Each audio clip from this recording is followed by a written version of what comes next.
అప్పుల బాధలు వెంటాడుతున్నాయా? అయితే 6 JVR వారి జాతిరత్నాలు ధరించండి. రాజమండ్రిలో దారుణం చోటు చేసుకుంది.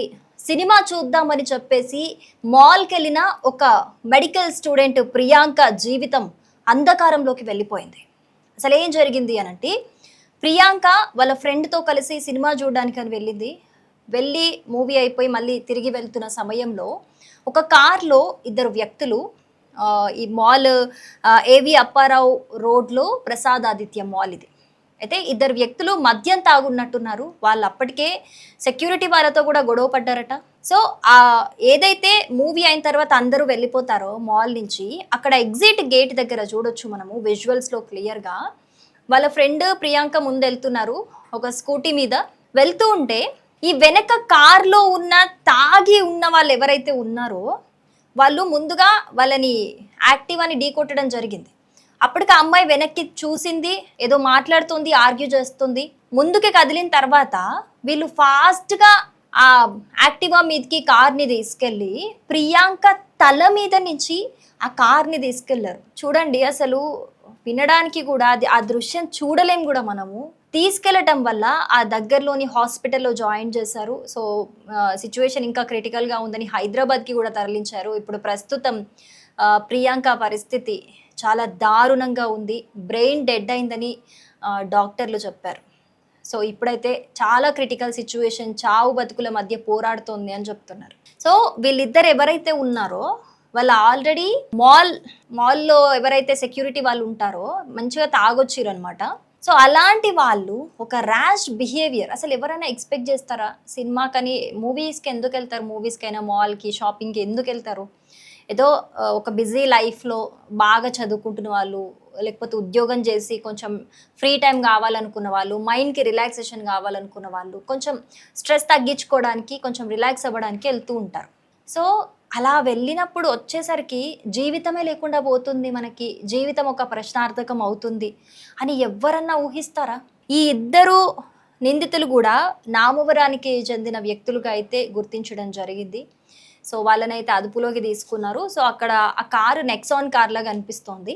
అయితే ఇందులో వీళ్ళనైతే ఇప్పటికీ సరే అరెస్ట్ చేసిరు, వాళ్ళని అదుపులోకి తీసుకున్నారు. మధ్యలో ఇట్లా చేయడము శిక్ష పడుతుంది సరే, కానీ ఇక్కడ ఒక అమ్మాయి జీవితమే పోయింది కదా.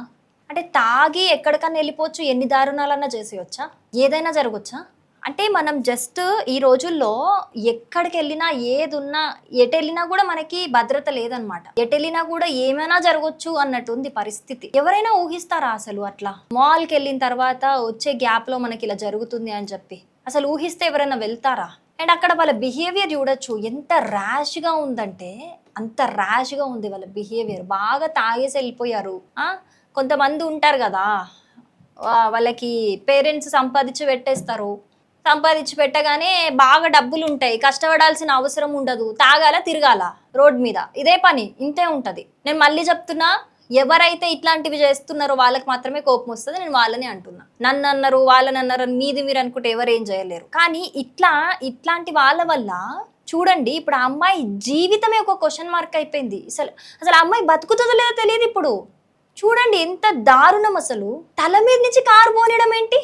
ఏదో అనిందని చెప్పి అక్కడ తప్పేవరిది? ఆ విజువల్లో క్లియర్గా తెలుస్తుంది. వాళ్ళే గుద్దారు ఫస్ట్, ఆ స్కూటీని ఫస్ట్ వాళ్ళే గుద్దింది, ఆ వెహికల్ని, బైక్ని. వెనక్కి తిరిగి, ఇప్పుడు జనరల్గా ఎవరన్నా ఈవెన్ ట్రాఫిక్లోనే అనుకుందాం, జనరల్గా బైక్ వెళ్తూ ఉంటుంది, వెనక నుంచి ఒక కారు వచ్చి గుద్దింది, ముందోడు సైలెంట్ ఊరుకుంటారు ఎవరైనా? ఇప్పుడు వాళ్ళకి ఏదో ఇబ్బంది కలిగింది, తాకింది, వాళ్ళు ఎందుకు ఊరుకుంటారు? అట్లీస్ట్ క్వశ్చన్ చేస్తారు కదా వెనక్కి తిరిగి. ఆ అమ్మాయి అక్కడ అదే చేసింది. క్వశ్చన్ చేయడం కూడా తప్పేనా? క్వశ్చన్ చేస్తే ప్రాణం తీసేస్తారా? ఎవరిచ్చారు మీకు ఆ హక్కు? క్వశ్చన్ చేస్తే ప్రాణం తీసేంత హక్కు ఎవరిచ్చారు? జస్ట్ ఆ అమ్మాయి ఎందుకు కుట్టారని వెనక్కి తిరిగిందంతే. వాడొక బలుపుతోని అసలు ఆ అమ్మాయి తల మీద నుంచి కారు పోనీయడం ఏంటో. అసలు ఎంత మద్యం మత్తులో ఉన్నా అంత సోయి తెలీదా మనిషికి? ఒక ప్రాణం పోయేటట్టు బిహేవ్ చేయడము తాగితే కొంచెమన్నా ఉండొద్దా? సో మాల్ యాజమాన్యం అయితే వీళ్ళకి సంబంధించిన విజువల్స్ని కూడా బయటికి వదిలింది. చూడొచ్చు మనం ఆ విజువల్స్లో. వీళ్ళే అక్కడ ముందు తిరుగుతూ ఉన్నారు, అక్కడ మాల్లో వీళ్ళు అని అనుమానిస్తున్నారు. కానీ వీళ్ళని అరెస్ట్ చేసి ఎంత శిక్ష పడ్డా కూడా మళ్ళీ ప్రియాంక, ఆమె GSL మెడికల్ కాలేజ్లో చదువుతోంది, పీజీ చేస్తోంది మెడికల్లో. అంటే రేపటి భవిష్యత్తు డాక్టర్ కావాలని కలలు కంటూ డాక్టర్ చదువుతోంది. తల్లిదండ్రులు ఎన్ని ఆశలు పెట్టుకొని ఉంటారు ఆమె మీద కదా. నా బిడ్డ డాక్టర్ అవుతుంది, సొసైటీ మొత్తం గర్వపడే పొజిషన్లో ఉంటుంది అని చెప్పేసి. డాక్టర్ అయి సొసైటీకి సేవ చేయాల్సిన ఒక మనిషి అసలు తన జీవితమే ఉంటుందా లేదా, ప్రాణమైనా ఉంటుందా లేదా అనే పరిస్థితికి వచ్చింది. ఇంత బాధాకరం అసలు. అది కూడా జస్ట్ ఏదో మాల్కి వెళ్ళొచ్చి సినిమా చూసే గ్యాప్లో జరిగింది, ఆ గ్యాప్లో జీవితమే అంధకారం అయిపోయింది అని అంటే నిజంగా చాలా చాలా బాధించే విషయం ఇది. వాళ్ళకి ఖచ్చితంగా కఠిన శిక్షలు పడాలని చెప్పేసి జిఎస్ఎల్ మెడికల్ కాలేజ్ విద్యార్థులు అయితే పెద్ద ఎత్తున డిమాండ్ చేస్తున్నారు. ఖచ్చితంగా వాళ్ళకి కఠిన శిక్షలు పడాల్సిందే. ఇప్పుడు ఇదే పెద్ద డిమాండ్ వినిపిస్తోంది జిఎస్ఎల్ మెడికల్ కాలేజ్ నుంచి. వాళ్ళు డిమాండ్ చేయడంలో కూడా తప్పే లేదు.